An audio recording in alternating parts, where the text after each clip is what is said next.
they sort of disrupted our way of life. They disrupted because with religion, I think there's a thing where they say that women cannot stand in front of on a pulpit to minister. It's in the Old Testament. But in Africa, it was never a question. So it was a question of who has the calling for leadership, who has the calling for healing, who has the calling for. There are women who are warriors in certain communities. There are women who are hunters. There are women who used to go out with the cows, like among the Turkana.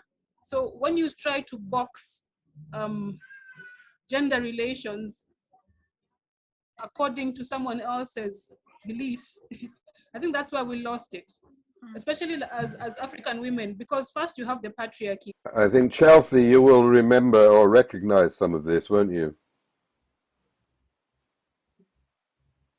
Yeah, and it's interesting to know more context about where the movement comes from and what it means. A map of the railway from Mombasa to Kisumu.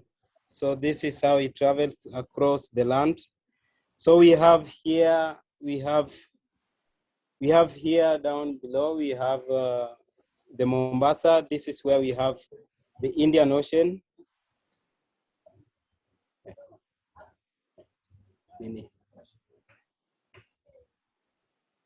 And then it's going, I believe that you can see this. Yes. Yeah.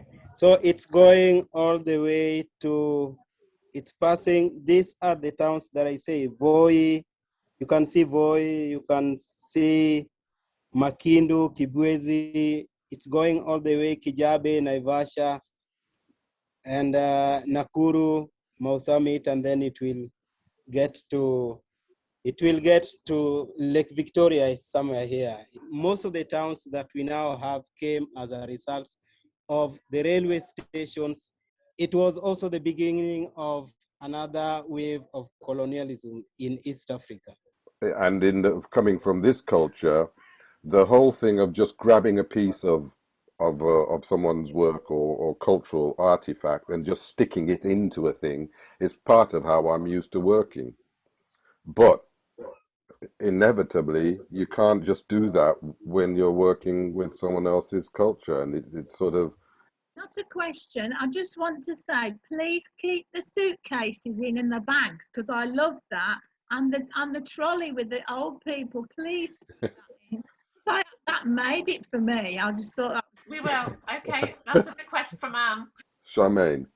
Yeah, I just like obviously the bit of holding on to the history, because I just think that's quite important and can be lost in, trying to do the right thing in the audience, making the audience kind of like the audience that you're portraying it, but you're gonna modernize it, but hold on to the history, I think. And Jane. I particularly like the bit with the train going across the bottom, and I wondered if the train, as it goes across, could morph from a snake to a train and back again. And I love the history aspect of it, and was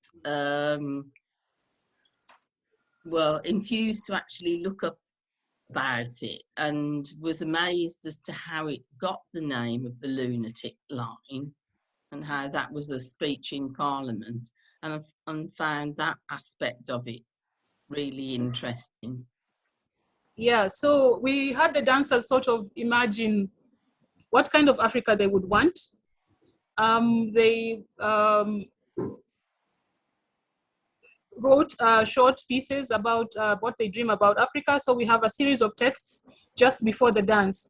My thoughts are that the first thing that you said when you described what the dancers wanted from a new Kenya was zero migration, was the first thing you said, but which is interesting. So what is it that you think that could create to zero migration? What are the changes that the dancers were coming up with that they felt would result in zero migration?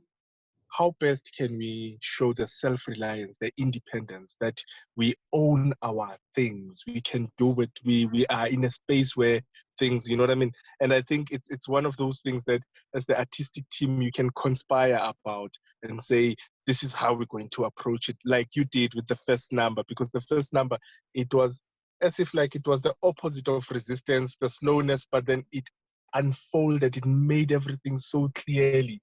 You know, the choices were absolutely brilliant. So it's the idea of I think by the time we got to the last rehearsal, which unfortunately we are not able to share right now, we had some who sort of got to the point where they have the happiness but also the contentment within, not just the happiness, not just the sugar high, like you very well put it, because it does look like a sugar high. So to find the compromise between being happy and being content. I don't think everyone's connected because there's different parts of Birmingham. So like there's Chinatown, and there's other parts. So it's while it is very diverse, it's very segregated and disconnected. So I think a perfect utopia for Birmingham would be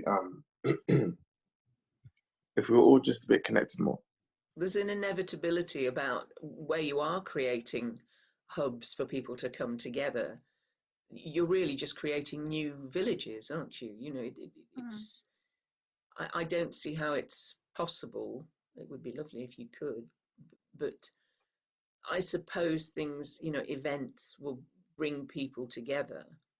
You know, whatever you feel about the Commonwealth Games, it's sort of stirring up a lot of interest and a lot of opportunities for people to come together artistically, creatively.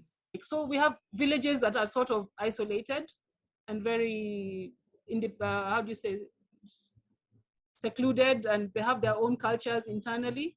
And then we have everyone who now mixes up sort of according to how much money you have. So most of settlements in Nairobi are basically economically separated. Cultural appropriation. Yeah. Any other comments? It's in terms of what Tyrone's just said, but and you saying about the silence for that, you know, no music, no dialogue, no whatever. But it would be wonderful to hear some sort of rhythm coming out of the movement that you've got there, an audio rhythm. As you say, there's the rustling, there's the stampede, there's the footsteps, there's the train. I don't know if that could be what's the augmented or amplified in some way. That's the word. So many people are working on the Lunatic Express. It's photographers, it's filmmakers, it's researchers. There are some people who are working in the museums. So I've met so many people who are interested in the project because they're also doing a similar thing. Yeah, so I think it's all about how ours is different and unique. It's very interesting history, and then along with that, it's also the coming of the Indians to East Africa.